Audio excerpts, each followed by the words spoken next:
dia a todos. Pessoal, eu vou apresentar o Dr. Lago. Então, o Dr. Lago, ele é mestre em ortodontia, especialista em ortodontia, especialista em ortopedia funcional dos maxilares, especialista em radiologia e imaginologia odontológica e autor de vários livros na área, né? Professor e coordenador de curso de especialização em ortodontia. Então, para mim, particularmente, é uma honra receber o Dr. Lago, que, assim, na vida profissional, eu iniciei com ele, os aprendizados, e para mim é uma honra. Então, palestra do senhor. Uma honra toda minha, Silvio. E aqueles colegas que organizaram esse evento e lembraram do meu nome para falar alguma coisa a vocês sobre Pedro Planas. Pedro Planas é um dos autores mais festejados dentro da ortopedia funcional dos maxilares. Todos vocês sabem que a ortopedia é como uma verdadeira árvore frondosa, com inúmeros ramos. Porém, do meu ponto de vista, Pedro Planas ocupa um lugar de destaque. E vocês vão ver por quê. Eu acredito que os aparelhos que vocês recebem, uma porcentagem muito grande refere-se às pistas indiretas planas. E a minha fala aqui vai ser no sentido de mostrar a vocês o que contém essas pistas. O que o profissional, quando as solicita, espera dessas pistas. O que eles vão fazer com essas pistas. O porquê.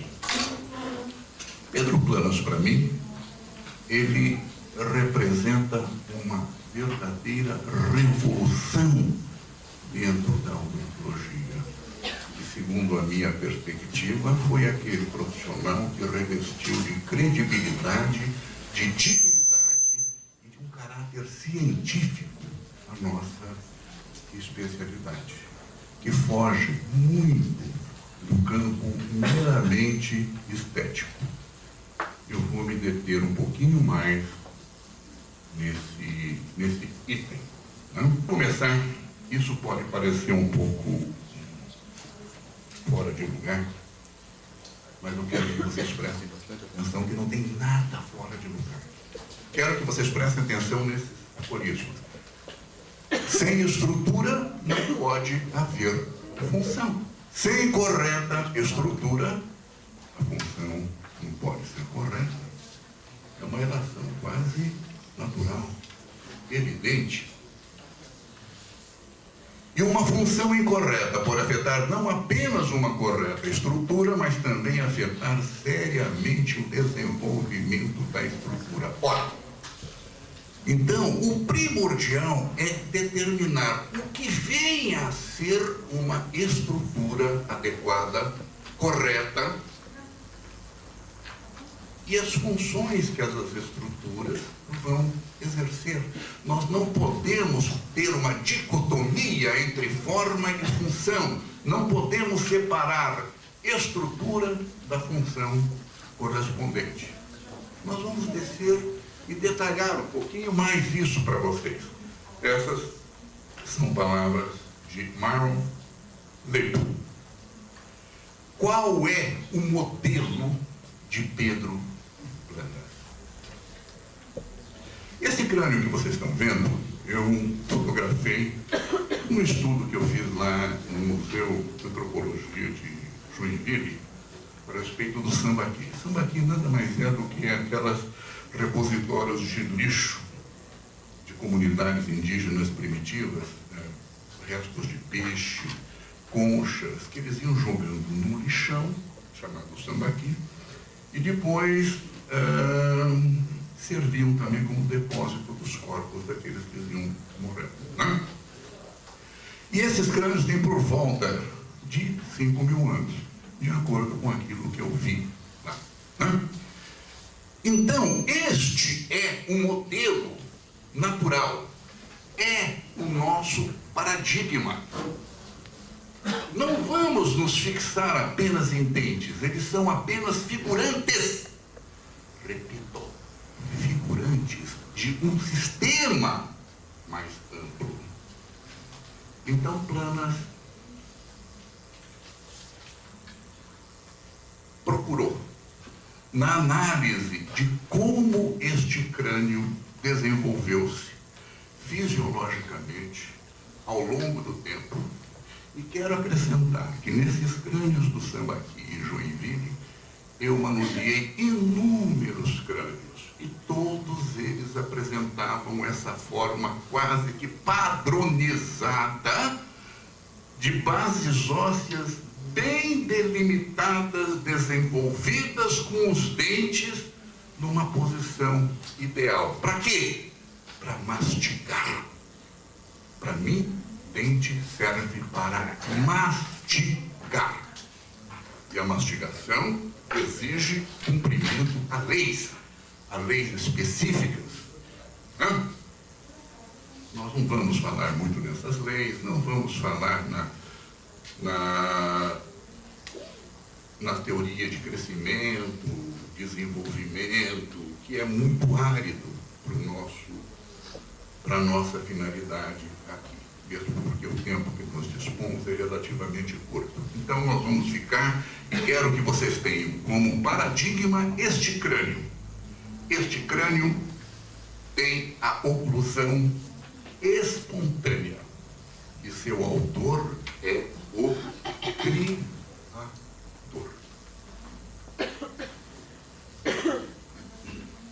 E vamos fazer então. Como nós podemos agir? O que nós precisamos fazer dentro da nossa terapêutica para atingir uma forma que nos dê condições de respeitar as leis de crescimento e desenvolvimento? Isso aqui, por exemplo, é um crânio. Esse crânio tem diversos elementos representativos que eu quero que vocês prestem muita atenção, porque na hora que falarmos de vistas indiretas planas, estes conhecimentos vão ser bastante úteis. Eles estão muito alinhavados, estão muito articulados. Um plano de Camper, tangenciando o meato acústico, o reborde infraorbitário, forma com o plano de Camper, meato acústico e espinha nasal, um ângulo de aproximadamente 15 graus. A trajetória condilar, que forma com o plano de Frankfurt, por volta de 30 graus. A curva de decolagem, a curva de Spee, que todos conhecem, que formam com o plano oclusivo reto, é aquele plano oclusivo que vocês, por exemplo, obtêm quando estão fazendo uma prótese total.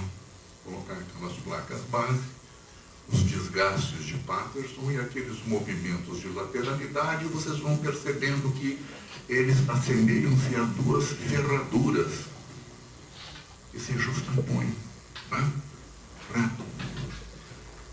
Seriam, de fato, um plano oclusal reto se essas cúspides deixassem de ter altas, Se vocês removessem essas cúspides, o plano oclusal pareceria reto. E este curva de decolagem está diretamente relacionado à altura da cúspide, que forma um ângulo que vai depender da altura cúspide. Cada paciente, cada pessoa tem um, A trajetória do incisivo, tendo em vista a sua inclinação convergente, overbite, e o ângulo funcional mastigatório. Então, o que Planas fez? Planas teve que passar todos esses conhecimentos e identificá-los no articulador semi-ajustável. A primeira coisa que eu tive que fazer quando estava com os cuidados dos ensinamentos de Pedro Planas em Barcelona foi manusear um articulador semi-ajustável e entenderam as informações que ele precisa nos mostrar. Por exemplo, a trajetória condilar. com as suas gradações que variam de 20, 25, 30, 35, às vezes 30 do lado direito, 18 do lado esquerdo, são variáveis, né? Que forma com o plano de Frankfurt um ângulo de aproximadamente 15 graus. A curva de decolagem que nós já havíamos mostrado, que forma com o plano cruzal uma determinada angulação, cujo valor vai depender da altura da cúspide. A trajetória dos incisivos, as alturas cuspídeas e os ângulos funcionais mastigatórios planos. Esses fatores são absolutamente sinérgicos. Eles precisam ter um valor tal que existe até uma equação de equilíbrio. A trajetória condilar multiplicada pela trajetória dos incisivos, divididos pelas alturas cuspídeas, pela curva de decolagem, pelo plano oclusivo, um no numerador, outro no denominador, se houver qualquer variação de angulação, o desequilíbrio vai se instalar. Isto é estrutura. E essa estrutura, para ter a sua finalidade atingida, ela precisa exercer uma função adequada. Qualquer elemento nessa estrutura que estiver fora do normal ou incongruente com qualquer um dos outros sistemas, a função automaticamente vai ser incorreta. Por aí só você já começa a avaliar a importância relativamente pequena dos dentes quando nós os analisamos em relação ao seu geral. Esta é a visão de Pedro Planas. O que vem a ser ângulo funcional mastigatório Planas? Isso é uma coisa, gente, que precisa ser entendida na sua íntegra. Isso é uma lei. É uma lei de resultados tão evidentes como se você tivesse uma maçã, você joga para cima, você tem que segurar, senão ela cai. O que é ângulo funcional mastigatório? Então, se vocês forem ver aqui uma oclusão, vamos colocar em premolares, numa oclusão cêntrica, né? Vamos supor que esta cúspide, numa oclusão cêntrica, coincidindo com a fóssula, numa mastigação, a mandíbula desliza para um lado, para exercer a mastigação. Gira. E ela vem neste ponto. Ora, vocês perceberam que formou-se aqui um plano de deslizamento que vai formar com a horizontal um ângulo. Meus amigos, este ângulo precisa ser semelhante do outro lado. Se este ângulo de um lado for menor, a mastigação vai ser exercida exclusivamente do lado em que a dimensão, em que o ângulo for menor. Isto é lei. Não cabe qualquer contestação, porque quem tiver dúvida, vá no espelho e faça os movimentos de lateralidade que eu vou mostrar para vocês, e vocês vão comprovar que é uma necessidade. Todos vocês possivelmente devam ter uma mastigação unilateral, sem saber por quê. Se vocês forem fazer uma análise clínica, vão perceber que vocês estão mastigando do lado que a dimensão vertical é menor. Por quê? É mais fácil. Todo mundo exerce o seu trabalho naquela posição em que um despejo energético para exercê-lo for menor. Né? E como nós analisamos isso? Planas nos ensinava. Um articulador semi-ajustável. É uma forma de aprender. Não que nós precisássemos dele para fazer uma análise clínica. Não precisamos do articulador. Mas na minha função de professor e de educador, a gente é obrigado a dar um determinado conceito e consubstanciá-lo para que todos vocês possam repetir. Isso é a característica da ciência. a reprodutibilidade de resultados. Né? Então, se a pessoa faz um movimento, por exemplo, do lado direito ou esquerdo, é claro que essa mesma incisão vai subir quando a movimentação vai para um determinado lado, e vocês fazem, então, o ajuste da aleta para alcançar a guia incisal. Identificando já este ângulo funcional. Movimento do outro lado, evidenciando outro ângulo. Por aqui vocês já estão percebendo que essas aletas estão exibindo uma angulação diferente, identificando já então um ângulo funcional diferente. Então já estamos frente a uma patologia de mastigação.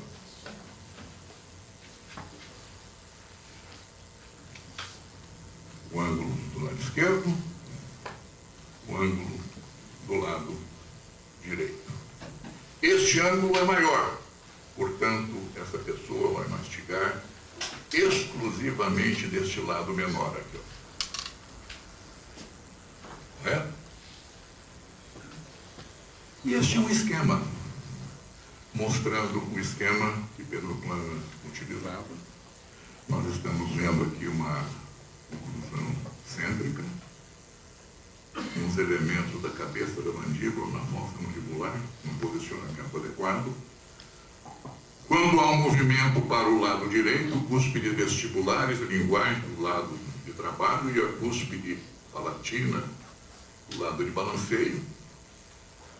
Num equilíbrio que dissolve a força da mastigação, aliviando as pressões nas fossas mandibulares.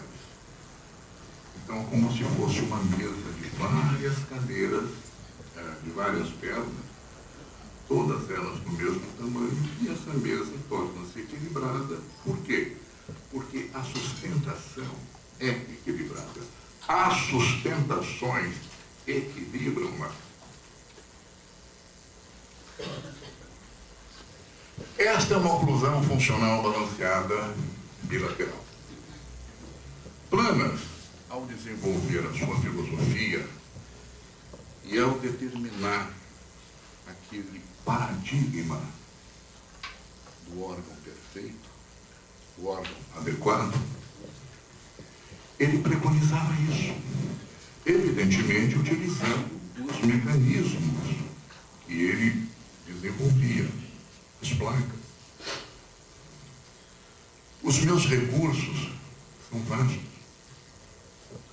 Eu lanço mão do método interpretativo, terapêutico, da mecanoterapia, ortodontia fixa, e o método interpretativo funcionalista, da ortopedia funcional dos maxilares, porque no meu modo de ver, são filosofias que não colidem, pelo contrário, elas, numa síntese dialética, indicam um caminho de perfeito equilíbrio, cada coisa em seu lugar. E se ele atingia este ponto de finalização, eu atinjo sempre, invariavelmente, este mesmo ponto de equilíbrio de Pedro Planas. Muito bem, então prestem atenção. Quando há um movimento de lateralidade do lado esquerdo, essas cúspides vestibulares e linguais superiores, a cúspide vestibular dos inferiores, pelas suas vertentes disto-vestibulares, contatam e rosam as cúspides vestibulares dos superiores pelas suas vertentes mesolinguais. Já no lado de balanceio, um atoque, há um giro roçar, um equilíbrio dessa mesa. As cúspides palatinas dos superiores, pelas suas vertentes disto-vestibulares, contato com as cúspides vestibulares dos inferiores, pelas suas vertentes mesolinguais. A exceção do primeiro premolar, que está no vazio, porque o canino não tem cúspide. Certo? Então, veja só, nesse movimento do lado direito, vai haver uma força expulsiva. Os inferiores tocam e há uma força expulsiva, centrífuga. Ao mesmo tempo que esta parada excêntrica vai produzir nessa hemimandíbula do lado direito uma força também centrífuga. Ora, por outro lado, Este toque da mandíbula na hemimaxila esquerda vai receber, via maxila, uma força centrípeta. E do lado de balanceio, também uma força centrípeta. Ou seja, são forças que equivalem-se, equilibram-se. E o resultado final da terapêutica se fará estável à custa dos próprios contatos oclusais. Para mim e para Pedro Planas, toda recidiva nada mais é do que desequilíbrio oclusal. E não precisa ser muito esperto para entender isso.